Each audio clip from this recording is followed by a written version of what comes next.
£8 million for an academy kid? Who cares? That was the reaction. While everyone argued about midfielders, United signed an 18-year-old from Tottenham, and most fans shrugged. But here's the thing. Spurs fans weren't shrugging. They were furious, because they knew what just left. A winger who scored a goal every 64 minutes in Europe, robbed by a rival before his debut. Here are 7 reasons why the Tynan Thompson heist is scarier than most people realize. By part 3, you'll know why fullbacks should worry. Before we go deeper, hit like and subscribe if you enjoy these United breakdowns.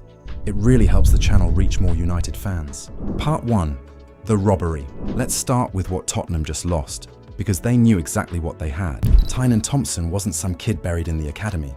He was one of the most hyped prospects at that club, named on the first-team bench in the Champions League, against Dortmund, against PSG, 18 years old, and Spurs were already keeping him close to the biggest nights they had. Clubs don't do that with players they expect to let go, and they didn't want to let him go.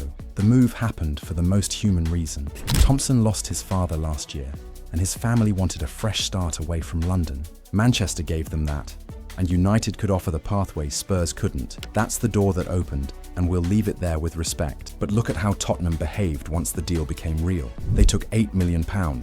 Then they demanded a 20% sell-on clause. Then they insisted on matching rights, the option to buy him back if United ever sell. Read that paperwork. That's not a club offloading a spare academy kid. That's a club hedging against its own nightmare. Spurs built the contract of a team terrified of watching this boy become a star in someone else's shirt. Their fans saw it instantly. The reaction wasn't "good luck, son." It was fury. And rival fury is the one review you can trust. So that's the robbery. £8 million before his senior debut from a direct rival. Now let me show you what they were protecting. Part 2. The numbers hiding in plain sight. 13 goals, 6 assists last season. That's the headline everyone's seen. Decent numbers, move on. But pull up his Transfermarkt page and do the maths with me, because the headline is hiding the real story. Start with the UEFA Youth League. 7 appearances, 7 goals. And here's the detail that changes everything. He only played 450 minutes. He wasn't finishing games. 7 full matches would be 630 minutes. He got 450 and still scored 7. That's a goal every 64 minutes. Read that again. A goal per game without playing the full game. Now the number that really matters. The EFL trophy. That's not youth football. That's a senior competition. Young Spurs sides against grown men from Football League clubs. 2 appearances, 2 goals. 18 years old, first taste of men's football, scored in both games. The question every prospect faces is, will it translate against adults? He's already started answering it. Zoom out and the picture holds. 55 youth appearances, 22 goals, 12 assists. And the detail I love most, 10 of those goals came from the left wing. He's not a striker padding numbers through the middle.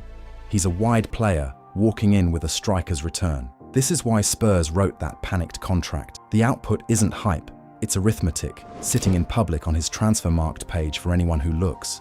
And numbers this loud always come from somewhere. So next, let me show you the weapon that produces them. Part 3. The weapon. So how does an 18-year-old score at that rate? Put yourself in the fullback's boots, because this is where it gets uncomfortable. Thompson picks the ball up wide and comes straight at you, and immediately something feels off. He's taking touch after touch after touch, rolling the ball under his studs, constantly shifting it. The picture never settles. You can't time a tackle on a ball that never sits still. So you do the only sensible thing. You back off. And that's the trap, because now he's won 10 yards without beating anyone, and you're the one retreating towards your own box. Then comes the decision. And here's the scary part. It's not his decision. It's yours. He's reading you. Show him the outside, and he burns down the line on his left. Jump inside, and he cuts onto his right foot, which is nowhere near as weak as a left winger's right foot should be, and shoots. He finishes with both. He scores at the back post. He scores moving away from goal. Whatever you pick, you picked wrong. Now here's why that profile matters at United specifically. Look at the wide players in this squad. Almost all of them want to come inside onto their stronger foot. Defenders know the picture before kickoff. Thompson is the one who breaks the picture. That's what I promised you at the start. That's why fullbacks should worry. And the scariest part, the road in front of him is wide open. Part 4. The open road. Now, the sensible take you'll hear everywhere is this. Lovely prospect, but park him. A year in the under-21s, maybe a cup game. See you in 2027. I'm not convinced. Read the signals United are sending. Signal 1. He wasn't signed as an academy player. Tynan Thompson was signed as a first-team signing and joined first-team pre-season, not the 21s, the senior group. Clubs don't do that by accident. Signal 2. The calendar is on his side. This is a World Cup year. The stars are coming back late, undercooked, and carrying a summer of extra matches in their legs. That means early season rotation, managed minutes, and doors opening in August and September that normally stay shut until winter. Signal 3. The market. The reporting is clear. Unless Rashford is sold, United are not going in for an experienced left winger. So the depth chart you see is the depth chart. The thinnest position in the squad left exactly as it is, with an 18-year-old parked behind it. That's not an accident either.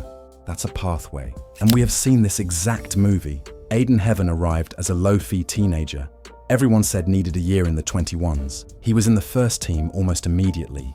Same recruitment logic, same club that promises pathways and actually delivers them. So don't be surprised if Thompson's debut comes sooner than anyone's saying. A lot sooner. Which is exactly why I have to be honest with you about the risks. Part 5, the honest bit. Because you know this channel doesn't sell fairy tales. Here's the other side, and it's real. First, the football. His final ball is erratic. The scout reports say it, the clips show it. He'll beat 2 men and then overhit the cross or snatch at the shot. At youth level, you get away with that. In the Premier League, wasted possession gets you subbed. Second, the engine. His pressing and work off the ball needs serious development. Carrick demands defensive shifts from his wide players, and right now that's the biggest gap between Thompson and a league debut. Not his feet, his lungs, and his habits. Third, the brutal truth about youth numbers. A goal every 64 minutes in the youth league guarantees nothing. United fans have watched hyped teenagers arrive with better numbers than this and quietly disappear again. Youth football forgives. Men's football doesn't. And fourth, he needs luck. Every kid who makes it does. Luck with injuries. Luck that his first chance comes on a good day, in a winnable game, with confidence high. A debut that goes wrong at 18 can cost a player a year. So let's be precise about the bet. Nobody is saying Thompson is ready today. The bet is that £8 million bought a genuine chance at a first-team winger in the exact position United refused to strengthen under a manager who plays kids. Low cost. Real risk, enormous upside. Which brings us to the part that should genuinely worry United's rivals. Part 6, the £8 million option. £8 million. In today's market, that's a squad player's loan fee. If Thompson plays any regular Premier League football over the next 3 years, any at all, his value multiplies several times over. Think about the profile. English, homegrown, 18 years old, elite output. That exact combination is the most inflated asset class in world football. Clubs are paying 40, 50, 60 million for it once it's proven. United just bought the option on it for 8. If it works, the return is silly. If it doesn't, you've spent less than some clubs pay in agent fees. And remember those clauses from the start, the sell-on, the buyback rights. Yes, they trim the upside. That's the honest cost of the deal, but a trim jackpot is still a jackpot. But here's the thing, the money is only half of it, because Spurs don't just lose a player, they have to watch what happens next. Part 7, the 10-year nightmare. Picture it from their side of London. Year 1, and Thompson makes his United debut. The kid they benched in the Champions League, playing real minutes in red, while their fans do the maths on 8 million. Year 3, and he's an established Premier League winger. Now every goal he scores raises the price of the buyback clause they wrote out of fear. Their own escape hatch gets more expensive with every good performance he puts in. And then, one season, he lines up against them at Old Trafford. And every Spurs fan in the ground knows exactly what they're looking at. A decade of their academy's coaching, patience and money finished off in a United shirt, running at their full back. That's the part no fee can measure. Selling a prospect to a rival isn't one bad day. It's a subscription to regret, renewed every time he plays well. So that's the full picture. The heist, the numbers, the weapon, the open road, the honest risks, and a nightmare Spurs get to watch in installments. Now you tell me where you stand, and let's put it on record. Most people saw an £8 million academy signing and scrolled past. Now you know what Spurs knew. Here's the bet, and I want your verdict in writing. Does Tynan Thompson play real first-team minutes this season? Or is this a name we park until next year? Drop your prediction below and screenshot it, because when his debut comes, one of us gets to say, "I told you so."